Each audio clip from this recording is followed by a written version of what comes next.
Uterus ছিল।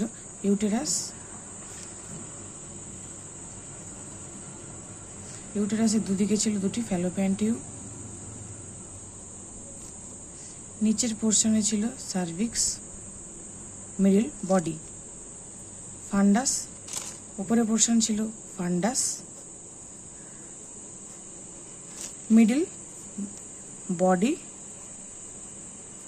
নিচের portion cervix. আর এইদিকে দুদিকে দুটি ছিল ফেমরি বা ফ্যালোপিয়ান টিউব।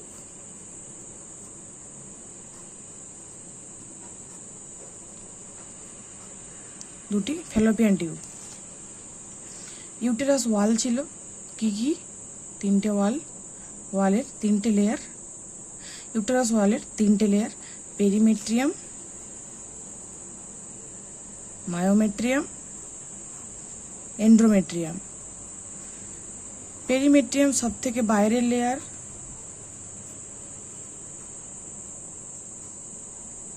মায়োমেট্রিয়াম মিডিল বা মাঝের লেয়ার,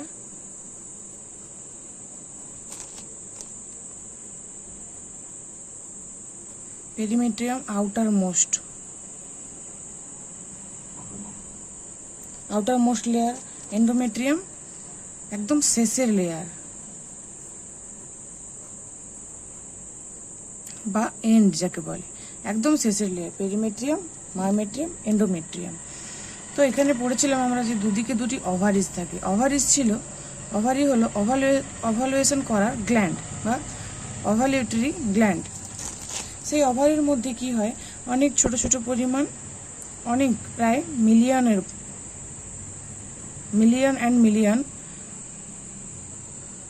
প্রিম্যাচিওর ওভাম সেল তৈরি হয়ে থাকে। সেই ওভারির লেন্থ কত, সেই ওভারিতে কিভাবে প্রিম্যাচিওর সেল থেকে ম্যাচিওর সেলে পরিণত হয়, কিভাবে ওভালুয়েশন হয়, এবং ওভালুয়েশনের একদিকে যেমন ওভারিতে ওভালুয়েশন হয়, ওভারিতে ওভালুয়েশন হয়, আরেকদিকে কিভাবে ইউটেরাসের যে ওয়াল সেখানে ব্লাড তৈরি হয়, এগুলি আমরা জানবো আজকের ভিডিওতে। এছাড়াও মেনস্ট্রুয়েশনের সময় দেখা যায় বেশিরভাগ মহিলাদের মুড সুইং হয়। মুড সুইং কেন হয়, আর এই সমস্ত প্রসেসের জন্য কীভাবে কী হরমোন দায়ী এবং সেই হরমোন কোথা থেকে রেগুলেট হয়, সেসব কিছু আমরা জানবো আজকের ভিডিওতে। তো শুরু করা যাক। মেনস্ট্রুয়েশনের সময় কী হরমোন হয়, সেই হরমোনগুলোকে কে রেগুলেট করে, ব্রেনে কীভাবে সেগুলো রেগুলেট হয়, সেসব কিছু জানবো। তার জন্য আমাদের প্রথমে জেনে নিতে হবে যে ওভারিজ, আমরা যে ওভারিজ নিয়ে পড়বো সেই ওভারিজের সম্পর্কে। ওভারির লেন্থ মানে এইদিকে দৈর্ঘ্য। ওভারির লেন্থ কত? ওভারির লেন্থ প্রায় 3 সেমি। ওভারির ওয়াইড মানে চওড়া কত? প্রায় 1.5 থেকে 2.5 সেমি। ওভারি প্রায় সাধারণতই 1.5ই হয়, 1.5 সেমি চওড়া হয়। তারপর থিকনেস মানে কতটা ঘনত্ব, মানে থিকনেস কতটা।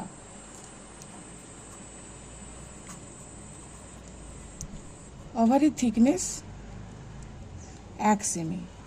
তো এখানে আমরা জানলাম যে ওভারির লেন্থ কত? 3 সেমি। ওভারির ওয়াইড মানে চওড়া, কতটা চওড়া ওভারি? চওড়া হলো 1.5 বা 1.5। ওভারির থিকনেস 1 সেমি। থিকনেস মানে ঘনত্ব, ওভারিটা 1 সেমি ঘন। তারপর কালার। নর্মাল চিলড্রেন্স বা ইয়ং চিলড্রেন্স মানে 5 থেকে 10 বছর বা 12-13 বছরের চিলড্রেন্স যারা থাকে, 14 বছরের 12 ক্রস হয়ে যাওয়া মানে 13-14 চলে যাওয়া মানে পিউবার্টিতে পড়ে যায় ওটা। তো ইয়ং এজের চিলড্রেন্সদের যাদের মেনস্ট্রুয়েশন সাইকেল শুরু হয় না, তাদের ওভারির কালার থাকে পিঙ্ক, লাইট পিঙ্ক। কিন্তু যারা ইয়ং এজ ক্রস করে যায়, বিফোর ইয়ং এজ, ওভারির কালার থাকে পিঙ্ক। আফটার ইয়ং এজ ওভারির কালার হয়ে যায়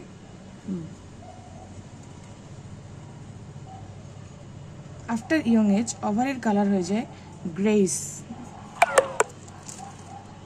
ওভারির কালার থেকে পিঙ্ক। আফটার ইয়ং এজ ওভারির কালার হয়ে যায় গ্রে বা খয়েরি।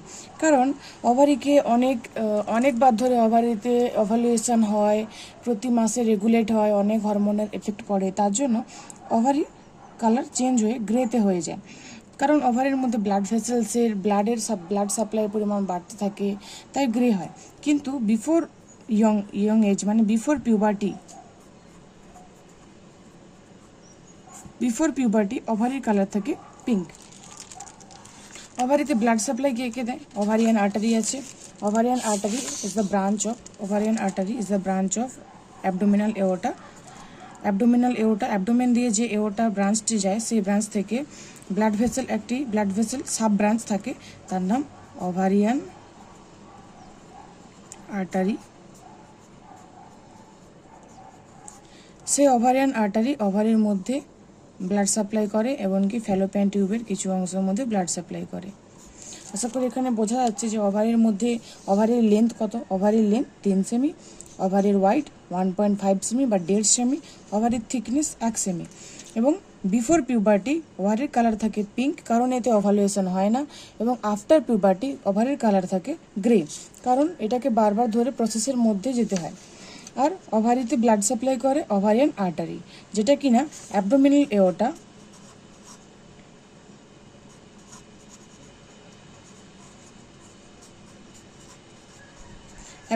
এওটার একটি সাব ব্রাঞ্চ।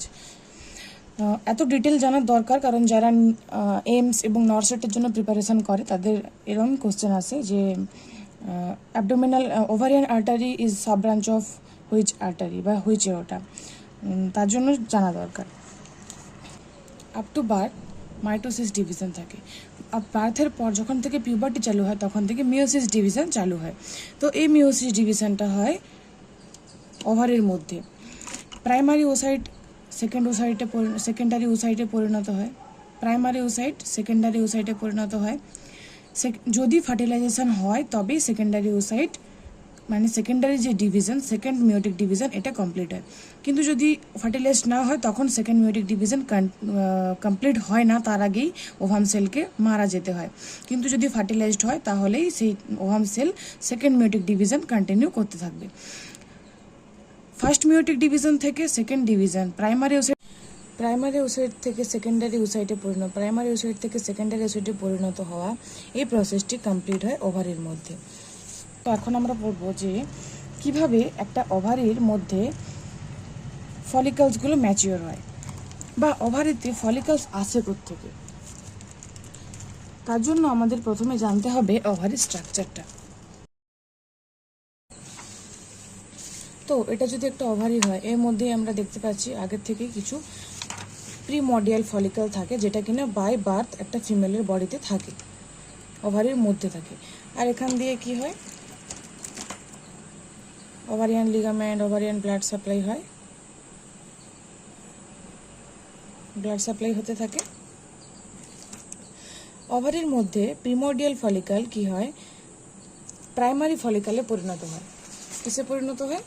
Primary follicle. তো প্রাইমারি ফলিকলে পরিণত হওয়ার জন্য যে হরমোন দায়ী তার নাম হলো FSH, follicle stimulating hormone. FSH produce হয় অ্যান্টেরিয়র পিটুইটারির মাধ্যমে। অ্যান্টেরিয়র পিটুইটারি কি করে, ওভারির মধ্যে FSH follicle stimulating hormone produce করে, বা ফলিকল স্টিমুলেটিং হরমোন আসলে প্রডিউস হয় অ্যান্টেরিয়র পিটুইটারি দিয়ে।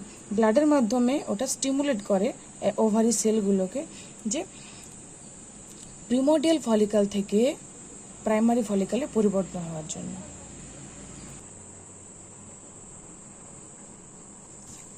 প্রাইমারি ওসাইটের চারিদিকে গ্র্যানুলোসা বলে একটি লেয়ারের তৈরি হয়। প্রাইমারি ওসাইটের চারিদিকে গ্র্যানুলোসা বলে একটি লেয়ারের তৈরি হয়। সেই গ্র্যানুলোসা লেয়ার আবার FSH দ্বারা স্টিমুলেট হয়ে নেক্সট স্টেজে কি হয়, প্রাইমারি ওসাইট প্রাইমারি ওসাইট, তারপর তৈরি হয় জোনা প্যালিসোডা।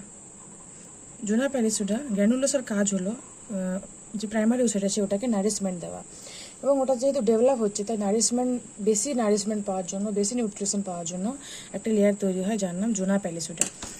গ্র্যানুলোসার আগে তৈরি হয়ে যায় জোনা প্যালিসোডা, মানে গ্র্যানুলোসার ভেতরে তৈরি হলো গ্র্যানুলোসা, জোনা প্যালিসোডা আর প্রাইমারি ওসাইট। তো এখানে দেখা যায় ডিফারেন্স, এই ওভাম সেল আর এই ওভাম সেলের মধ্যে ডিফারেন্স কি, এখানে চারিদিকে থাকে গ্র্যানুলোসা আর তারপর থাকে প্রাইমারি ওসাইট, কিন্তু এখানে কি থাকে গ্র্যানুলোসা, তারপর তৈরি হয় জোনা প্যালিসোডা, তারপর থাকে প্রাইমারি ওসাইট। এবং এই স্টেজে আরেকটা পরিবর্তন হয়, সেটা হলো থিকা নামের একটি লেয়ার তৈরি হয়, থিকা ইন্টারনা আর থিকা এক্সটার্না। থিকা ইন্টারনার, থিকা এক্সটার্না, আরও অনেক প্রোটেক্টিভ লেয়ার তৈরি করার জন্য থিকা এক্সটার্নার, থিকা ইন্টারনা তৈরি হয়। থিকা এক্সটার্নার আসলে কাজ হলো যে এন্ড্রোজেন হরমোন প্রডিউস করা, আর সেই এন্ড্রোজেন হরমোনটাকে, সেটা মেল হরমোন, এন্ড্রোজেন হরমোনটাকে যে গ্র্যানুলোসা থাকে ওটা ফিমেল হরমোনে কনভার্ট করে ইস্ট্রোজেন করে দেয়। মানে থিকা এক্সটার্না প্রডিউস করে এন্ড্রোজেন, কিন্তু যে গ্র্যানুলোসা বলে লেয়ারটা থাকে সে লেয়ার কি করে, ওই এন্ড্রোজেনটাকে কনভার্ট করে ইস্ট্রোজেনে, এন্ড্রোজেনটাকে কনভার্ট করে দেয় ইস্ট্রোজেনে।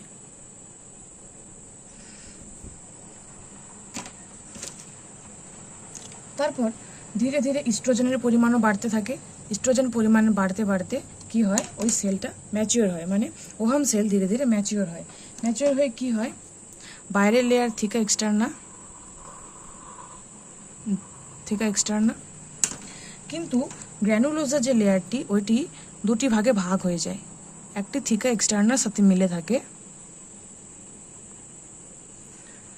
আরেকটি কি হয় ওভাম সেল, তার চারিদিকে জোনা প্যালিসোডা, এটিকে ঘিরে থাকে গ্র্যানুলোসার একটি পোর্শন। আশা করি বোঝা যাচ্ছে। ভিতরে একটি ওপেন স্পেস মতো তৈরি হয়, ভেতরে একটি ওপেন স্পেস তৈরি হয়, এখানে থাকে ফলিকিউলার ফ্লুইড,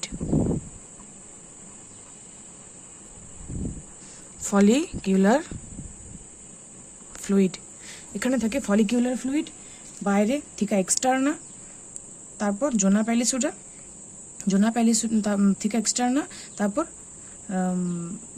গ্র্যানুলোসা, তারপর জোনা প্যালিসোডা, তারপর থাকে ওভাম সেল। এই ওভাম সেলটি mature ovum cell. Up to this phase ovum cell তার ফার্স্ট ডিভিশন বা প্রাইমারি ফেজ কমপ্লিট করে। এরপর এটা ওভালুয়েশন হয়ে বাইরে বের হয়। ওভালুয়েশন হওয়ার আগে সেকেন্ডারি ডিভিশন এখানে স্টার্ট হয়ে গেল, সেকেন্ডারি ডিভিশন স্টার্ট হয়ে যায়। স্টার্ট হয়ে গিয়ে কি হয়, এটা এবার এই ওভাম সেলটি এখন বাইরে বেরোনোর সময়, মানে ওভারি থেকে বাইরে বেরোনো, তার জন্য কি হয় যে বাইরে থিকা এক্সটার্নাল লেয়ারটি থাকে, থিকা এক্সটার্নাল লেয়ার বাইরেই থেকে যায়,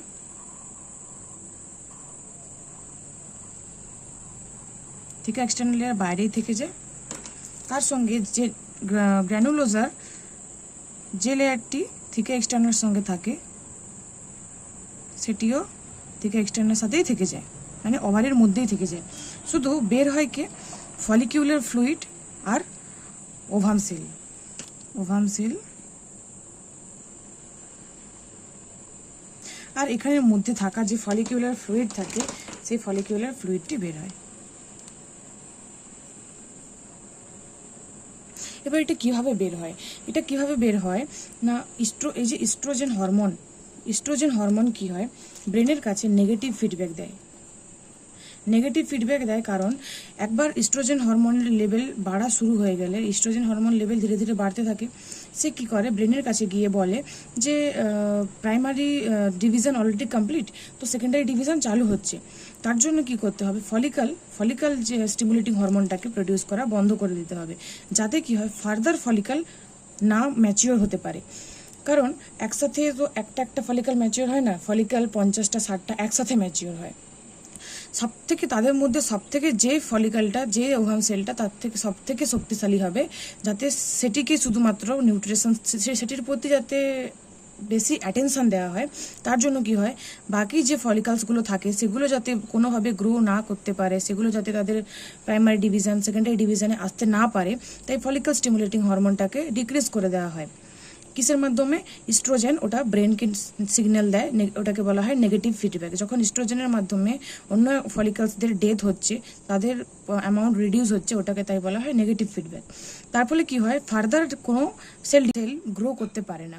যেটি সবথেকে শক্তিশালী সেল হয় সেটি গ্রো হয়ে ওভালুয়েশন হয়। তো ওভালুয়েশনের সময় সবথেকে বেশি পরিমাণ কোন হরমোন থাকে? ইস্ট্রোজেন। কারণ ইস্ট্রোজেন এই যে ওভারি ওয়ালটাকে প্রচুর পরিমাণে ব্লাড ভেসেলে পরিপূর্ণ করে দেয়। যেহেতু একটি সেল গ্রো হচ্ছে, তাই বেঁচে থাকার জন্য ব্লাড দরকার। ইস্ট্রোজেন হরমোন প্রচুর এত পরিমাণে ব্লাড ভেসেলস তৈরি করে, এত পরিমাণে প্রেসার তৈরি করে, তার ফলে কি হয়, ওভারি ওয়াল, এটা যদি ওভারি ওয়াল হয়, ওভারি ওয়ালের একটি অংশ প্রায় 2 সেমির মতো ফুলে থাকে। সেই সময় কি হয়, প্রকৃতির কি সুন্দর সৃষ্টি, সেই সময় কি হয়, ফিমরি যে থাকে, আমরা দেখেছি যে ফিমরি থাকে ফ্যালোপিয়ান টিউবের। ফিমরি কি করে, যদি ওভারি হয়, ওভারির ওপর সার্কুলেট হতে শুরু করে, মানে খুঁজতে শুরু করে যে কোথায় ফুলে আছে বা কোন পোর্শনটা এক্সটেন্ডেড হয়ে আছে যেখান দিয়ে ওভালুয়েশন হবে। তো আশা করি বোঝা যাচ্ছে যে ফিমরি কীভাবে ওভামটাকে, যে ওভামটা বেরিয়ে গেল, সেই ওভামটাকে ক্যাপচার করে। তারপর কি হয়, ওভাম বেরিয়ে যাওয়ার পর কিন্তু এই যে জোনা প্যালিসুডা বা কর্পাস, যেটা থিকা এক্সটার্না বা থিকা ইন্টারনা, তার নাম চেঞ্জ হয়ে তৈরি হয় কর্পাস। এটা থেকে থিকা এক্সটার্না থেকে বা যে লেয়ারটি ছিল গ্র্যানুলোসা, সেই গ্র্যানুলোসা কি হয়, এখানে পড়ে থাকে, আর বাইরে বেরিয়ে যায় কে, গ্র্যানুলোসা পড়ে থাকে থিকা এক্সটার্না, তার সঙ্গে গ্র্যানুলোসা সেলও থাকে। বাইরে বেরিয়ে যায় ফলিকুলার ফ্লুইড আর ওভাম সেল, তার সঙ্গে ওভাম সেলের চারিদিকে থাকে জোনা প্যালিসুডা। ওভাম সেলের চারিদিকে থাকা জোনা প্যালিসুডা যখন ফ্যালোপিয়ান টিউব বা অ্যাম্পুলাতে চলে যায়, ফিমরি দ্বারা অ্যাটাচ হয়ে যায়, তখন ওটার নাম হয়ে যায় করোনা রেডিয়েটা। ওভাম সেল, তখন এটার নাম হয়ে যায়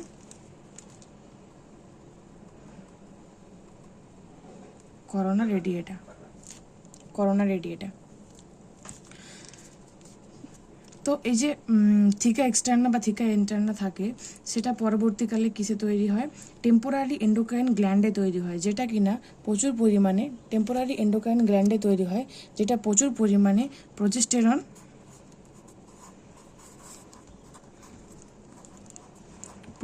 তৈরি করে। এবং যখনই ওভালুয়েশন হয়ে গেল, এই কর্পাস লুটিয়ামের কাজ কি হয়, এন্ডোমেট্রিয়াম ওয়ালে প্রলিফেরেশন করা, এন্ডোমেট্রিয়াম ওয়ালে প্রচুর পরিমাণে কয়েলড ব্লাড ভেসেল তৈরি করা, যাতে বাইচান্স যদি ফার্টিলাইজড হয়, যদি সেকেন্ডারি ডিভিশন চালু হয়, তখন ওই ওভাম সেলটা, মানে ফার্টিলাইজড সেল, সেই সেল এখানে এসে ইমপ্ল্যান্ট হয়। অলরেডি ইস্ট্রোজেন যখন প্রডিউস শুরু হয়, তখন থেকেই ইউটেরাইন ওয়াল তৈরি হয়ে যায়, মানে হালকাভাবে তৈরি হয়। কিন্তু যখন থেকে ওভালুয়েশন হয়ে যায়, তখন কর্পাস লুটিয়ামের দ্বারা প্রডিউস হওয়া প্রোজেস্টেরন আরও অনেক বেশি পরিমাণে ব্লাড ভেসেল তৈরি করে ইউটেরাইন ওয়ালে। মানে যেমন হয় না যে আমরা বাড়ি থেকে বেরিয়ে যাওয়ার পর আমাদের বাবা মারা চিন্তা করে যে সাথে টাকা পয়সা আছে কি না, বা যেতে কোনো যাতে অসুবিধা না হয়, ঠিক সেরকমই যখনই ওভাম সেলটাকে বের করে দিল এই গ্রাফিয়ান ফলিকলটা, যেটা ওকে বলছি যে থিকা এক্সটার্না থিকা ইন্টারনা, সেই ওভাম সেলকে বের করার পর সে কি করে, প্রোজেস্টেরন হরমোন প্রডিউস করে। কী জন্য? ইউটেরাসকে বলা হয় যে তুমি প্রচুর পরিমাণে প্রলিফেরেশন হওয়ার জন্য ইউটেরাসের ওয়ালে প্রচুর পরিমাণে ছোট ব্লাড ভেসেল তৈরি হয়। তারপর যদি এই ফিমরিতে থাকা এই যে ওভাম সেল, এটা যদি ফার্টিলাইজড হয়, যদি ফার্টিলাইজড হয় তাহলে কি হয়, কিছু হরমোনাল সিগন্যাল যেটা ওভারি থেকে যেটা ইউটেরাস থেকে ওভারির গ্রাফিয়ান ফলিকলের কাছে যায়, যে যাতে ওটা প্রজেস্টেরন হরমোনটাকে আরও বেশি পরিমাণে ক্ষরণ করতে পারে। কিন্তু কি হয়, প্রজেস্টেরন হরমোন আসলে এখানে প্রজেস্টেরন হরমোন কী করে, ইউটেরাস ওয়ালটাকে তৈরি করে। কিন্তু যদি ফার্টিলাইজ না হয় তাহলে 10 থেকে 14 দিন পর ইউটেরাস ওয়াল ধীরে ধীরে কোলাপস হয়ে যায়। কোলাপস হয়ে কি হয়, কোলাপস হয়ে মেন্সের ব্লাড, যেটাকে বলে পিরিয়ডের ব্লাডের মাধ্যমে ওটা বেরিয়ে আসে। তো অ্যাকচুয়ালি পিরিয়ডের ব্লাড বা মেনস্ট্রুয়েশন সাইকেলের ব্লাডটা কি হয়, ইউটেরাস ওয়ালের যে ব্লাড ভেসেল তৈরি হয় সেগুলিই হলো মেনস্ট্রুয়েশনের ব্লাড। যদি ফার্টিলাইজড না হয় তাহলে মেনস্ট্রুয়েশন কন্টিনিউ থাকবে, যদি ফার্টিলাইজড হয় তাহলে মেনস্ট্রুয়েশন স্টপ হয়ে যাবে এবং এখানে একটা মিউকাস প্লাগ তৈরি হয়ে যায় যাতে ওই ব্লাডটা কোনোভাবে না বেরিয়ে যায়। তো ওটা একটি আলাদা বায়োলজিক্যাল প্রসেস। এখানে কিন্তু থিকা এক্সটার্না বা যেটা গ্রাফিয়ান ফলিকল, যার আরেক নাম থিকা এক্সটার্না, কিন্তু এখানে অনেক গুরুতর ফাংশন প্লে করে ওভালিউশনের পরেও। এই যে একটা ওভাম সেল ফলিকিউলার মানে ফলিকেল হচ্ছে, ফলিকলে পরিণত হচ্ছে, এটাকে বলে ফলিকিউলার ফেজ। Follicular phase. এখানে ওভালুয়েশন হচ্ছে, এটাকে বলে ওভালেটরি ফেজ।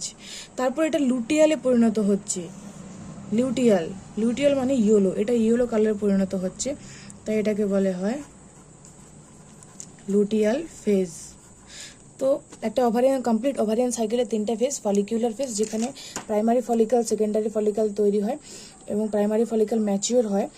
সেকেন্ড ফেজ ওভালুয়েটরি ফেজ, যেখানে ওভালুয়েশন হয়। সেকেন্ড ফেজ ওভালুয়েটরি ফেজ, যেখানে ওভালুয়েশন হয়। এবং লুটিয়াল ফেজ, যেখানে ওভালুয়েশন হওয়ার পরেও থিকা এক্সটার্না বা থিকা এক্সটার্না লেয়ারটা আর গ্রাফিয়ান ফলিকল লেয়ার কি করে, প্রজেস্টেরন হরমোনের পরিমাণ প্রচুর পরিমাণে প্রলিফারেশন বাড়ায় বা ইউটেরাইন ওয়ালে প্রচুর পরিমাণে ব্লাড ভেসেল তৈরি করে দেয়। তারপর কি হয়, এই গ্রাফিয়ান ফলিকল যদি ফার্টিলাইজ না হয়, ইনকেস ফার্টিলাইজেশন হয়নি, তখন কি হয়, এই গ্রাফিয়ান ফলিকল ধীরে ধীরে শুকনো হয়ে অ্যালবিকান তৈরি হয়, যেটাকে বলা হয় অ্যালবিকান। অ্যালবিকান শব্দের অর্থ হলো সাদা। তারপর অ্যালবিকানের পর ওটা আস্তে আস্তে করে এখানে যে ব্লাড ভেসেলস থাকে সেগুলোর সঙ্গে ডিসঅ্যাপিয়ার হয়ে যায়। আশা করি এখানে বোঝা যাচ্ছে যে এখানে প্রথমে কি হয়, প্রাইমারি ফলিকল থাকে, যেটা হচ্ছে প্রিমোডিয়াল ফলিকল, যেটা ফিমেল বডিতে এমব্রিও স্টেজ থেকেই তৈরি হয়ে যায়। সেটা তারপর প্রাইমারি ফলিকলে পরিণত হয়, প্রাইমারি ফলিকল থেকে ম্যাচিওর হয়ে সেকেন্ডারি ডিভিশন চালু করে এবং সেটা ওভালুয়েশন হয়। ওভালুয়েশন হওয়ার পরে ওভালুয়েশনের সময় কি বেরিয়ে যায়, জোনা প্যালিসুডা, ওভাম সেল, এই দুটি বেরিয়ে যায়। জোনা প্যালিসুডা বেরিয়ে যাওয়ার পর এটার নাম হয়ে যায় করোনা রেডিয়েটা। কোথায় যায় না, ফিমব্রি বা অ্যাম্পুলাতে চলে যায়, যেটা ফ্যালোপিয়ান টিউবের একটি পার্ট। তারপর পড়ে থাকা গ্রাফিয়ান ফলিকল বা থিকা এক্সটার্না কি করে, প্রজেস্টেরন হরমোন প্রডিউস করে, প্রচুর পরিমাণে প্রজেস্টেরন হরমোন প্রডিউস করে। কেন, ইউটেরাস ওয়ালটাকে ম্যাচিওর করার জন্য, যাতে যদি ফার্টিলাইজড হয় তাহলে ফিটাস এখানে গ্রো করতে পারে। যদি ফার্টিলাইজ না হয় তখন কি হয়, আস্তে আস্তে করে প্রজেস্টেরন হরমোনের পরিমাণ কমতে থাকে, আবার ফলিকল স্টিমুলেটিং হরমোনের পরিমাণ বাড়তে থাকে, যাতে কি হয়, নেক্সট নতুন করে ওভাম সেল তৈরি হয়। তারপর এই থিকা এক্সটার্না বা গ্রাফিয়ান ফলিকল আস্তে আস্তে করে শুকনো হয়ে অ্যালবিকানে পরিণত হয়। পরের ভিডিওতে আমরা বিস্তারিত জানবো।